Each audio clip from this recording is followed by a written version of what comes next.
Bonjour à tous. Merci d'être là. Je sais que vous êtes nombreux à distance. On est un petit peu moins aujourd'hui en salle. Mais du coup, je vais prendre vos questions. Donc, n'hésitez pas à nous poser des questions sur le chat. Comme ça, je vais pouvoir les transmettre à Morgane. Morgane qui va venir nous présenter son travail auprès de la marketplace d'Airbus Hélicoptère. Donc, je te laisse la parole. On est là. On aura des questions. On va t'interrompre. On va te poser des questions. Et comme ça sera le plus interactif possible. Ok, parfait, super, merci. Alors bonjour à tous, moi je m'appelle Morgane Kluzik, je suis business developer sur la marketplace d'Airbus Helicopters et je suis très contente d'être là aujourd'hui pour vous raconter un petit peu notre histoire et comment est-ce qu'on en est venu à utiliser notre marketplace comme une solution e-procurement.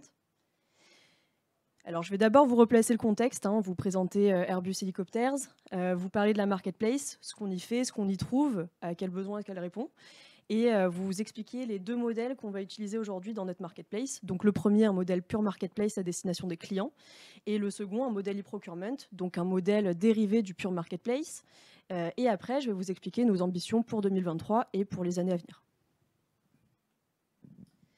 Alors, Airbus Helicopters, donc c'est une entreprise aéronautique qui a pour activité d'une part la vente d'hélicoptères et d'autre part le support et la maintenance des machines.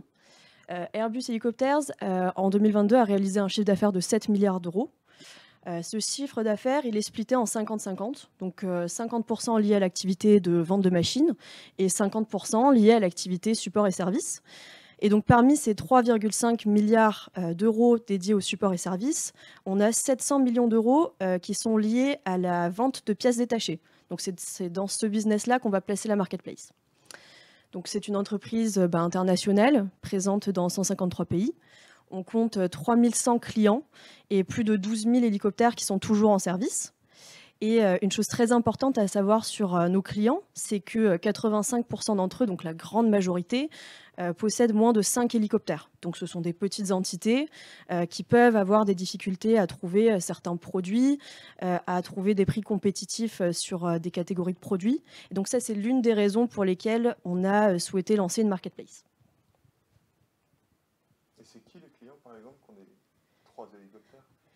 On a beaucoup d'entités, on a plusieurs typologies de clients. On va avoir des clients civils, des clients militaires qui vont avoir des missions de tourisme, des missions médicales. Voilà, donc on va avoir beaucoup de typologies de clients, des privés, des publics. Voilà. Donc notre marketplace, c'est une marketplace B2B. Effectivement, nos clients sont des entreprises. Et c'est une marketplace qui est dédiée au support et à la maintenance des hélicoptères. Alors, on l'a lancée en 2019, d'abord en Europe, en 2020 aux États-Unis. Et notre but pour cette année 2023, ça va être d'ouvrir les marchés sud-est de l'Asie, le Pacifique et le Canada. Et finalement, qu'est-ce qu'on y trouve sur cette marketplace? On va vendre des consommables pour la maintenance de l'hélicoptère. Donc on va avoir plusieurs typologies de produits, des produits chimiques. Ce qu'on va avoir, ce sont des colles, des peintures, des huiles. On va avoir du hardware. Ça va être tout ce qui est quincaillerie, connecteurs électroniques, des câbles, du marquage et signalétique industrielle. Ensuite, on a du shop supply. Ça va regrouper des fournitures de bureau, des étagères de stockage, des armoires de stockage pour produits inflammables. On va avoir des outillages à main et au sol. Alors, on part de l'outillage très basique, l'outillage qu'on peut retrouver dans n'importe quel magasin de bricolage, et on va jusqu'à l'outillage très spécifique pour une tâche de maintenance bien précise. On propose aussi de la réparation et de la calibration d'outillage, donc un service sur notre marketplace, et des batteries d'hélicoptères. Aujourd'hui, notre marketplace, c'est 25 vendeurs. Des vendeurs de différents types. On a des partenaires historiques qui sont fournisseurs d'Airbus Hélicoptères depuis des années. D'autres entreprises avec qui on n'avait jamais travaillé avant. On va avoir de grandes multinationales ou des plus petites entités qui vont être plus flexibles et qui vont vraiment avoir une valeur ajoutée. Aujourd'hui, on propose plus de 650 000 offres. Et on parle d'une marketplace en pleine croissance parce que le chiffre d'affaires réalisé en 2022 est de 7 millions d'euros versus 500 000 euros en 2021. Donc on a connu un vrai gap d'activité et de chiffres entre 2021 et 2022. C'est une marketplace qui est éditée avec Miracle. Donc on a lancé la marketplace en 2019, on a implémenté Miracle en 2020. Ça nous permet de proposer une solution facile d'utilisation pour nos vendeurs. Et nous, ça nous permet de piloter l'activité de façon assez simple aussi. La marketplace, on l'a mise en place dans un premier temps à destination des clients. Donc l'idée de cette marketplace, c'est vraiment de leur proposer un one-stop shop. Donc une page unique sur laquelle ils vont pouvoir retrouver tous les produits nécessaires à la maintenance de leur hélicoptère, qu'on parle de produits aéronautiques spécifiques ou de produits plus basiques. L'idée, c'est aussi de leur proposer une gamme de produits élargie. Il faut savoir que Airbus Helicopters propose une activité de retail sur certaines des catégories que je vous ai présentées, donc une activité d'achat-revente. Nos clients sont très divers et variés. Donc ce que je disais, c'est qu'on a des clients civils, on a des clients militaires qui vont avoir des missions complètement différentes, du transport de passagers, du transport de marchandises, des missions offshore, des missions médicales. On va avoir des hélicoptères qui vont opérer en montagne, donc à haute altitude, et d'autres qui vont voler en mer et qui vont être plus sujets à la corrosion, par exemple. Et donc toutes ces missions rendent complexe la possibilité de proposer une offre adaptée à chaque client. Si je prends l'exemple d'une peinture, c'est très compliqué de proposer la couleur qui va bien dans un délai court et dans la bonne quantité, parce que le client n'a pas forcément besoin d'un pot de 10 litres. Et en plus de ça, ce sont des produits qui sont soumis à une durée limite d'utilisation. Donc si je prends tous ces critères-là et que j'essaye de proposer un prix compétitif, un prix attractif pour le client, c'est vraiment très complexe. Surtout que nous, ce n'est pas notre cœur de métier. Donc on laisse cette partie-là à la marketplace, qui va permettre de proposer à nos clients une multitude de produits dans différents packagings, et le client va vraiment pouvoir comparer les délais et les prix et choisir l'offre qui lui correspond le mieux. Et ça nous permet également de mettre en relation nos clients avec les vendeurs. Donc, ce que je disais avant, Airbus propose déjà une activité de retail sur certaines de ces catégories de produits, mais dans cette activité de retail, Airbus le fournisseur livre Airbus directement et Airbus réexpédie le produit au client. Donc avec la marketplace, on supprime cette étape intermédiaire, on facilite la communication, on facilite le process, on a des coûts de transport qui sont réduits et les délais de livraison sont réduits aussi. Pour Airbus, lancer cette marketplace, ça avait un réel intérêt. Le premier, c'est de réduire les irritants clients. Aujourd'hui, il y a certaines catégories de produits qui ne sont pas des catégories cœur de métier chez nous, qui sont complexes à gérer en raison de la diversité des missions. On sait qu'on n'est pas compétitif sur ces marchés. Donc la marketplace vient répondre aux demandes clients qui ont besoin d'une offre plus adaptée, plus pointilleuse, avec des experts sur ces marchés. Et avec la marketplace, on arrive à répondre à ça. Deuxième chose, ça nous permet d'améliorer nos marges sur des produits à faible valeur. Avec une activité marketplace, on ne gère plus les stocks, on ne gère plus le transport. Et ça va nous permettre petit à petit, avec la marketplace, de remplacer une partie de cette activité retail. Et donc avec le business model de la marketplace, on va pouvoir augmenter notre marge. Et ça va nous permettre, dans un dernier temps, de récupérer des parts de marché sur des marchés de niche très précis, sur lesquels on n'est pas ou peu présent. Donc si on résume un peu tout ça, finalement la marketplace, elle a vraiment été lancée dans un but d'améliorer l'expérience client et d'améliorer la satisfaction client. La marketplace, elle a été lancée sur un site e-commerce qui est déjà existant. Chez Airbus Helicopters, on a un portail qui s'appelle Airbus World, qui est en fait le portail d'utilisation journalière de nos clients. Ils vont s'y connecter pour retrouver toute la documentation technique, leurs points de contact chez Airbus. Donc c'est vraiment leur outil de travail au quotidien. À travers d'Airbus World, ils ont accès à un site e-commerce qui s'appelle e-ordering, qui existait déjà avant la marketplace, qui proposait des pièces détachées et des consommables. Donc finalement, nous, avec la marketplace, on est venu rajouter cette possibilité d'achat à des vendeurs tiers. Alors, il faut savoir que notre marketplace, c'est un site entre guillemets «fermé», puisque seuls les clients d'Airbus Hélicoptères y ont accès. Donc concrètement, si vous voulez avoir accès à ce site, il va falloir acheter un hélicoptère. Hem, donc on ne va pas du tout être sur une activité de rechercher de nouveaux clients, on va vraiment se concentrer sur le pool de clients qu'on a déjà. Et tout l'intérêt de notre marketplace, ça va être la possibilité de comparer les offres, ce module de comparaison des offres que vous avez sur la capture d'écran du haut à droite.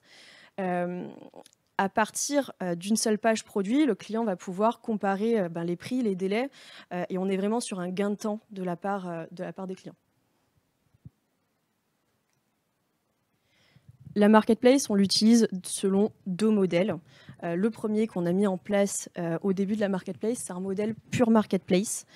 Donc c'est un modèle marketplace classique finalement, où le client, va sur le site, il peut acheter, directement au vendeur. Le vendeur vend son produit, selon, ses conditions générales de vente. Il facture, le client et il va le livrer directement. Et ensuite le client s'occupe de payer le vendeur. Ce modèle, quand on l'a mis en place, on a remarqué que le trafic augmentait sur le site, mais finalement le taux de transformation était assez faible, du moins en dessous de ce qu'on espérait. Et on est allé, rencontrer nos clients directement et leur demander, pourquoi finalement est-ce qu'ils utilisent pas la marketplace? On en a ressorti 3 contraintes principales. La première, c'est la digitalisation de nos clients. Alors, on est sur un milieu aéronautique, on peut considérer qu'on est à la pointe de la technologie. Par contre, au niveau process, on n'est pas encore assez digitaux. Donc nos clients, ne sont pas très digitalisés. On en a beaucoup qui préfèrent passer des commandes par mail ou par téléphone, plutôt que de se rendre sur un site e-commerce. C'est pas dans les pratiques et il faut vraiment les onboarder, les accompagner pour changer ça. La deuxième contrainte qu'on a rencontrée, c'est une contrainte de, processus d'achat et une contrainte administrative. Dans le B2B, quand un client, passe une commande chez un nouveau fournisseur, il faut qu'il l'enregistre, il faut ouvrir un nouveau compte fournisseur et il en va de même pour le fournisseur qui doit ouvrir un nouveau compte client. Ça demande du temps, ça demande des ressources. On peut aussi ajouter un check et ticket compliance qui peut être fait, donc ça peut vite retarder la commande. Donc c'est pas quelque chose qui est possible pour tous nos clients et ce n'est pas quelque chose qu'ils souhaitent faire. Je pense notamment, à nos clients militaires, qui aujourd'hui n'ont pas la possibilité de commander, chez n'importe quel fournisseur. Ils ont une liste qui est bien précise, et dans ce cas-là, pour un hélicoptère, ils vont devoir passer la commande, chez nous, à Airbus Hélicoptères directement, et ils vont pas être en mesure de ce fait d'utiliser la marketplace. Et donc la dernière, barrière qu'on a rencontrée, c'est une barrière de prix et de conditions de vente. Aujourd'hui, le business model de notre marketplace, il est basé sur des commissions qui sont, par la majorité de nos vendeurs, intégrées dans les prix de vente. Donc aujourd'hui, sur la marketplace, on se retrouve avec des prix qui sont plus hauts que ceux du marché, et plus hauts que les prix qu'on peut avoir en direct avec nos vendeurs. Donc ça, c'est une contrainte pour nos clients, et une contrainte de conditions de vente, puisque certains de nos clients connaissent déjà nos vendeurs. Ils peuvent avoir des contrats de partenariat avec eux, et ont négocié des conditions de vente avantageuses, notamment des discounts, qui ne sont pas répercutés sur la marketplace. Au-delà de ça, on a rencontré des contraintes techniques. Donc la première, c'est l'UX/UI. Forcément, on a plugué une marketplace sur un site e-commerce qui était déjà existant. Donc on a toute une expérience client et une interface à revoir, de nouvelles fonctionnalités à adapter. Je pense notamment à la fonctionnalité des litiges qu'on a récemment intégrée à la marketplace. Avant, la gestion des litiges, elle était simple puisque finalement, le client achetait à Airbus Hélicoptères et on avait un département qui pouvait s'occuper des litiges. Aujourd'hui, on a besoin de mettre en relation nos clients et nos vendeurs, donc on a besoin de cette fonctionnalité. La seconde contrainte qu'on a rencontrée, c'est une contrainte de taxonomie et de catégorie de produits. On propose des catégories de produits qu'on ne vend pas, nous, en activité retail. Donc on a dû repenser toute l'arborescence de certaines catégories de produits et en créer de nouvelles pour que ça corresponde à nos clients qui s'y retrouvent, que ça corresponde à nos vendeurs actuels et qu'on pense aussi plus loin avec nos futurs vendeurs. On a aujourd'hui une contrainte technique de création de catalogue et de mise à jour des offres. Aujourd'hui, la création du catalogue se fait en manuel. À l'image de nos clients, hein, nos vendeurs ne sont pas forcément très digitaux non plus.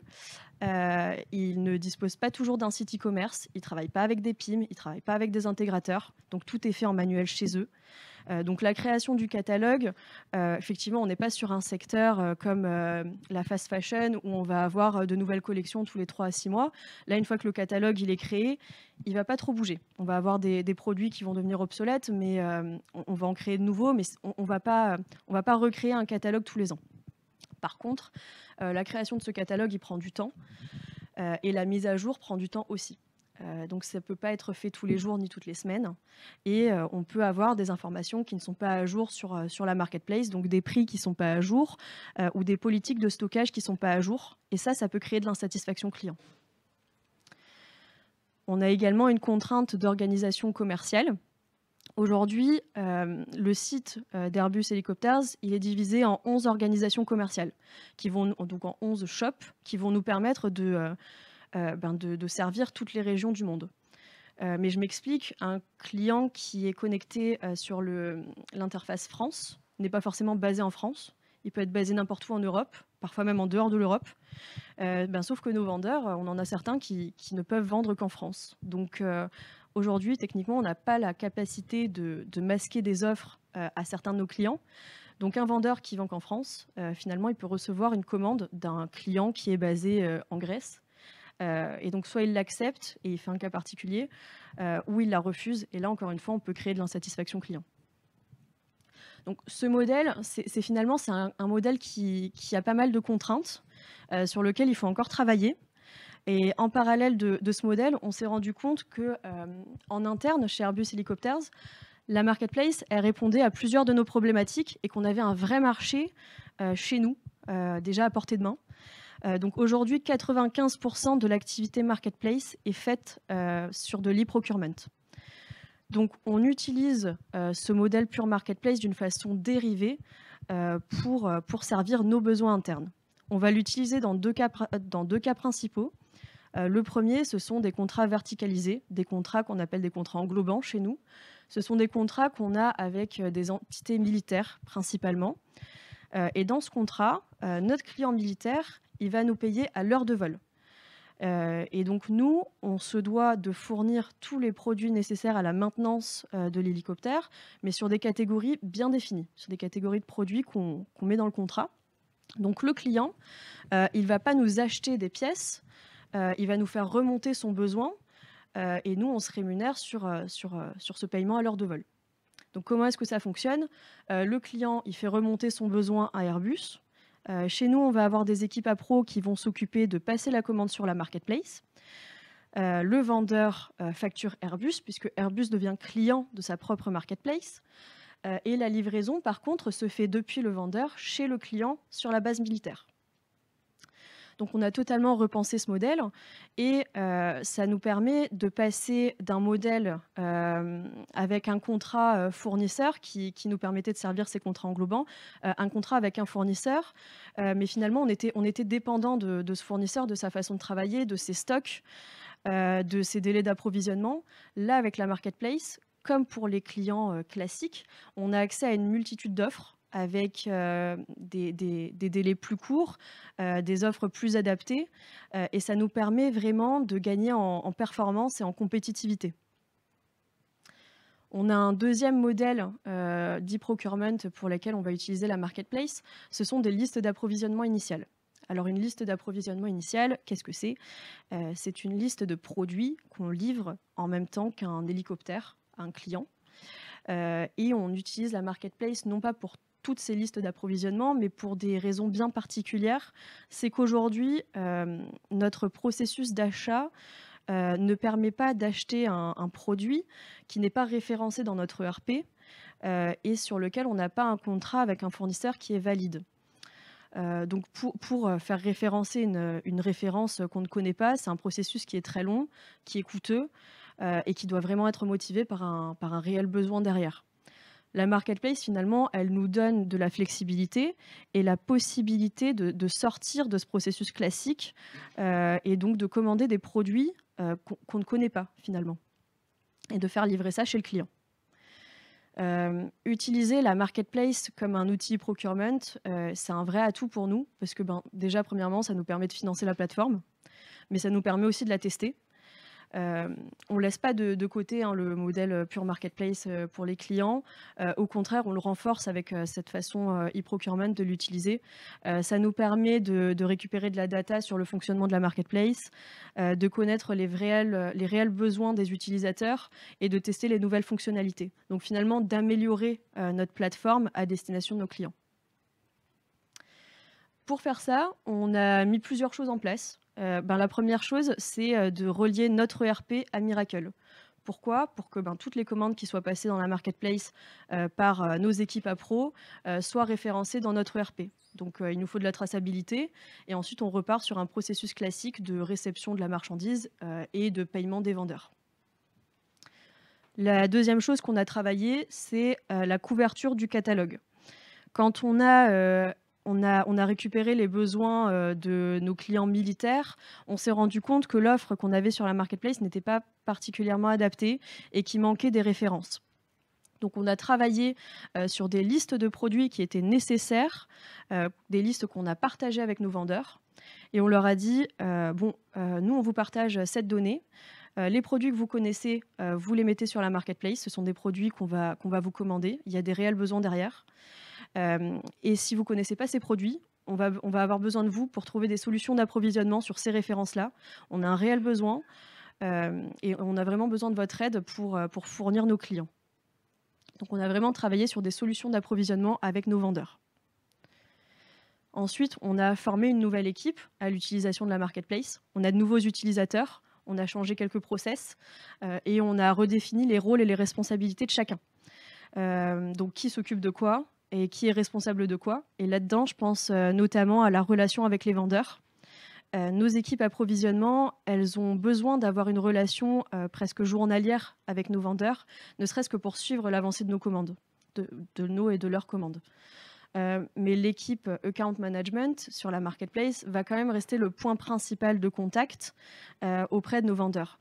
Donc finalement, il faut définir des sujets pour lesquels on va contacter les équipes approvisionnement ou l'équipe account management et qui s'occupe de mettre en place une stratégie qui va prévenir les vendeurs des pics d'activité parce qu'on a un réapprovisionnement à faire important sur un contrat particulier. Ça reste la responsabilité de l'équipe account management. Et dernière chose sur laquelle on a travaillé, c'est qu'on a dû trouver de nouveaux piliers de négociation avec nos vendeurs pour améliorer leur performance. Avant la marketplace, sur ces contrats militaires, on travaillait avec un seul fournisseur. Donc forcément, on s'est engagé sur des niveaux de stock, des niveaux de consommation, et on avait un stock dédié chez eux.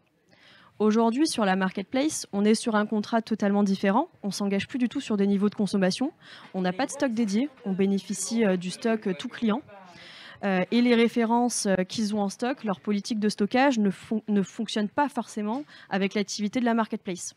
Donc on a besoin d'eux pour qu'ils prennent le risque de faire un stock sur certaines références qui ne tournent pas forcément chez eux. Et qu'ils puissent nous livrer rapidement sur certaines références clés. Donc si on résume finalement l'activité marketplace, en 2019-2020, on était vraiment sur une période de découverte. Effectivement, on venait de lancer la marketplace, on a implémenté Miracle en 2020. On a rencontré plusieurs barrières clients puisqu'on était vraiment sur un modèle pure marketplace unique. Et on a vraiment compris les contraintes et les besoins de nos clients. En 2021-2022, on a vraiment été sur une période de croissance. On a commencé à utiliser la marketplace en outil procurement à partir de fin 2021. On a vraiment mis notre énergie sur le développement de ce modèle et ça a vraiment fonctionné. On a travaillé énormément sur la couverture des catalogues et sur comment est-ce qu'on va pouvoir répondre à nos besoins. On a également mis plusieurs processus en place avec des équipes internes et externes. En 2023, le mot de l'année, c'est vraiment la performance. La performance, pourquoi? Parce qu'on va mettre en place des KPI. On va prendre le temps de les analyser, de les partager avec nos vendeurs, dans le but de vraiment améliorer leur niveau de service. Et on va travailler aussi sur de la digitalisation, de l'automatisation, avec des API. Ce que je vous disais avant, aujourd'hui, tout se fait en manuel. La création du catalogue se fait en manuel. C'est très lourd pour le vendeur. Donc on va travailler sur des API entrantes, de connecter l'ERP de nos vendeurs à Miracle pour que la mise à jour des offres soit automatique, qu'on ait vraiment une information à jour sur la marketplace, et connecter et des API sortantes, donc de Miracle vers leur ERP, pour que toutes les commandes qui soient passées sur la marketplace soient référencées dans leur système et qu'on supprime cette action de double saisie dans leur ERP. Donc finalement, la même chose que ce qu'on a fait pour le modèle e-procurement en connectant Miracle à l'ERP d'Airbus Hélicoptère. Et donc en parallèle, on travaille sur un modèle dropshipment où donc c'est à destination des clients. Les clients d'Airbus Helicopters vont pouvoir passer commande à Airbus sur des produits marketplace. Ça va déclencher une commande chez le vendeur. Et donc dans ce système-là, on ne va plus se rémunérer à partir d'une commission, mais à partir d'un markup. Donc c'est-à-dire qu'on va récupérer le prix de nos vendeurs et on va ajouter une marge dessus pour calculer le prix final qu'on va afficher à nos clients. Donc ça, c'est un modèle qui demande aussi beaucoup de réflexion et beaucoup de réflexion logistique. Donc voilà, je pense que vous savez un petit peu tout sur la marketplace d'Airbus Helicopters et comment on l'utilise aujourd'hui. J'espère que ça vous donnera de nouvelles perspectives pour développer... Oui, j'espère que ça vous donnera envie d'acheter un hélicoptère et de nouvelles perspectives pour développer vos plateformes. Voilà, si vous avez des questions, je serai ravie d'y répondre. Est-ce qu'il y a des questions?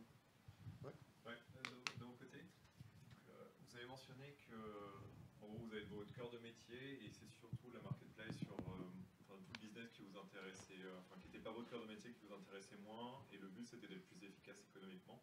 Et je me demandais, est-ce que vous avez identifié un risque qu'un des challengers que vous avez sur votre cœur de métier en fait utilise la marketplace pour avoir plus de visibilité, pour leverager et potentiellement mettre un pied dans la porte de vos clients? C'est effectivement, c'est un risque, je pense, quand on met en place une marketplace, c'est que le client aille directement chez le fournisseur. Aujourd'hui, on est sur un marché où nos clients connaissent la plupart de nos vendeurs marketplace. Ce sont des acteurs clés sur ces secteurs d'activité. C'est un risque. Maintenant, c'est à nous de travailler sur l'expérience client pour retenir nos clients. Pour leur proposer une vraie valeur ajoutée de venir acheter sur notre plateforme. Et effectivement, on a beaucoup de contraintes. C'est ce qu'on a vu aujourd'hui, le modèle pure marketplace, ça représente que 5% de l'activité marketplace. Il y a encore beaucoup de choses à faire, mais on y croit et on peut vraiment ajouter une vraie valeur ajoutée pour nos clients. Et justement, j'imagine que le niveau de marge sur le e-procurement est plus élevé, parce que vous avez la possibilité d'acheter et de revendre, donc j'imagine que c'est un peu plus que sur la marketplace, ou alors je me trompe? Sur le e-procurement, finalement, on ne revend pas, puisque les contrats militaires nous payent à l'heure de vol. Donc nous, on ne leur facture pas le prix du produit. Donc nous, on va financer cette marketplace avec des flots internes. Donc, Okay. Mais du coup, sur la marketplace, donc on a vu, ça représente peu, parce que finalement, la proposition de valeur est assez faible pour le client final. Comment vous pouvez vraiment développer ça? Et est-ce que ça a du sens de le développer ce modèle dropshipment sur lequel on est en train de travailler pour 2023 va venir compléter l'offre. Oui. Le modèle dropshipment, c'est donc sur le site e-commerce, le client va avoir accès à une gamme étendue de produits, donc des produits qu'il va voir vendus par Airbus Helicopters, mais sourcés chez X, donc un vendeur marketplace. Il va pouvoir passer commande. Il va acheter à Airbus, donc bénéficier des conditions générales de vente d'Airbus. Et ça va donc déclencher une commande chez un vendeur marketplace. Mais depuis Airbus, c'est Airbus qui achète à ce vendeur. Et donc, dans ce modèle-là, pourquoi est-ce qu'on l'a mis en place? C'est parce qu'une des contraintes principales de nos clients, c'est une barrière administrative de création de nouveaux comptes. Et donc ça répond à cette barrière. Puisque le client achète à Airbus, il va bénéficier de ces avantages avec Airbus et surtout, il va avoir une facture Airbus. Ouais. Est-ce qu'il y a d'autres questions? Vous avez le droit, hein? Ça y est, va timide. Non? Zéro? C'est vrai que c'était clair. Hyper complet, ça donne envie d'acheter des hélicoptères. On se dit, putain, il y a quelqu'un qui va bien nous répondre, qui va pouvoir nous remplacer le pot d'huile et tout ça, c'est top. Et ce marché, il est amené à se développer beaucoup ou, enfin, est-ce qu'il se développe beaucoup le marché de l'hélicoptère? Est-ce qu'il y a de plus en plus de gens qui achètent des hélicoptères? Alors, on a un gros marché, effectivement. On a un gros marché militaire. Et ça se développe, effectivement. Effectivement. Ok. Bah, merci beaucoup. Merci à vous. Merci.